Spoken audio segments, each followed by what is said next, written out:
Welcome my friends. Thank you very much for visiting my house. And sorry, the other parts of my videos, camera, are replicating, blur, or bright, because it's my time that I did it on purpose so that other people who pass by on the walking street in Balibago won't expose their faces too much. I hope you're kindly understanding my video. Now, sit and listen the history of the walking street, and I will also show you what is happened inside the walking street. If you have been here, please watching the beautiful sight at the walking street Fields Avenue, Balibago, Angeles City. Fields Avenue, Balibago, Angeles City. Fields Avenue is the name of a major street running through Balibago area of Angeles City in the Philippines. It is the center of the red light district and the bar scene of the biggest entertainment district of the Philippines. Fields Avenue in Balibago, Angeles City. The name derives from the common military practice of naming roads adjacent to airfields as Field Street or Field Avenue. Originally, the name referred to the Clark Air Base and was Clark Field Avenue. The name evolved to become Fields Avenue. History: Fields Avenue, Balibago, Angeles City, Pampanga, Philippines. Philippines was an American colony from 1898 to 1946. Bars on Fields Avenue. Catering to the single American defense personnel who worked in the adjacent Clark Air Base, first emerged in 1940. During 1940s and 50s, there were only 3 such bars just outside the main gate of the air base. By early 1960s, the Fields Avenue developed as a street line with several bars. From November 1955 to April 1975, America fought Vietnam War. As the number of American troops in this war grew, more and more forces were deployed at Clark Air Base or routed through it. This led to a pro-life ration of bars, live bands, and prostitution, the latter mostly by young Filipina women, most of them either teenagers or 18 hanggang 55 years old. By the 1970s, there were more than 150 bars and prostitution joints along Fields Avenue. This led to a mushrooming of related, ancillary industries in the vicinity, namely music bands, hotels, doctors, hairdressers, and money exchange transfer services.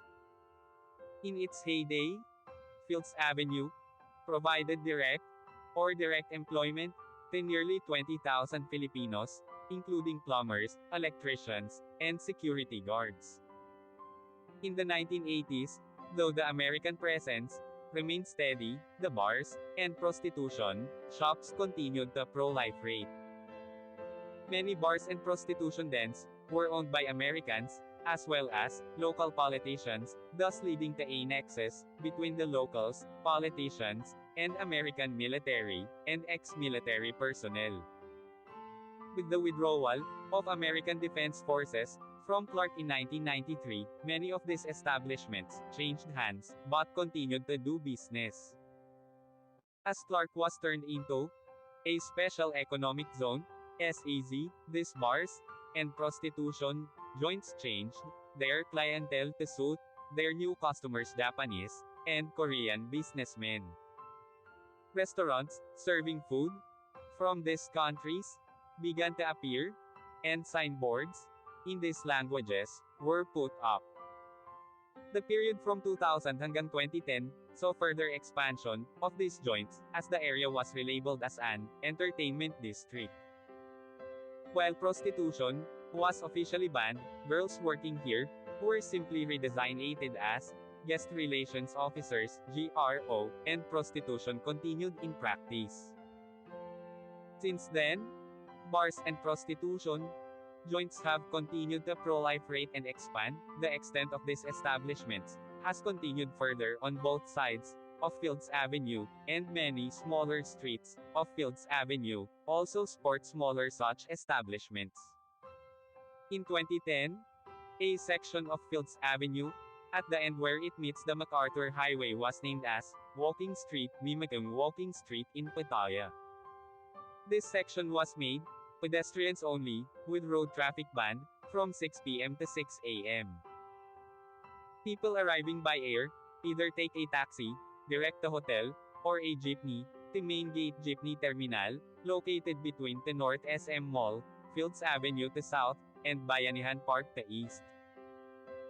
Those arriving from Manila by bus ask the driver to drop them off at the corner of Fields Avenue and MacArthur Highway, or alight at Capas Angeles Transport Terminal, which is also walking distance from Fields Avenue and the MacArthur Highway.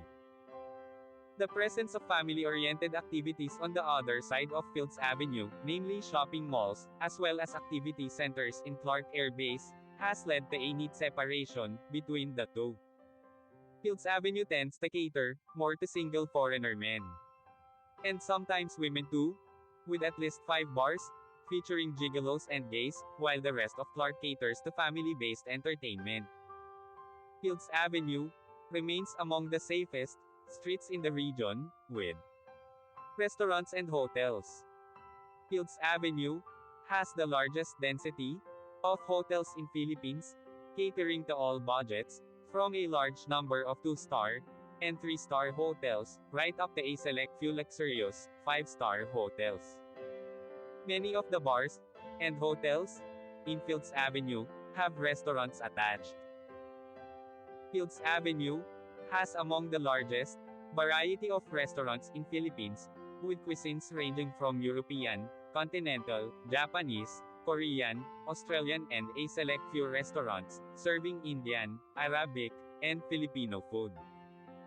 Restaurants tend to have long opening hours, most of them open late and close late, up to 4 a.m., though a reasonably number of them open early, around 7 a.m.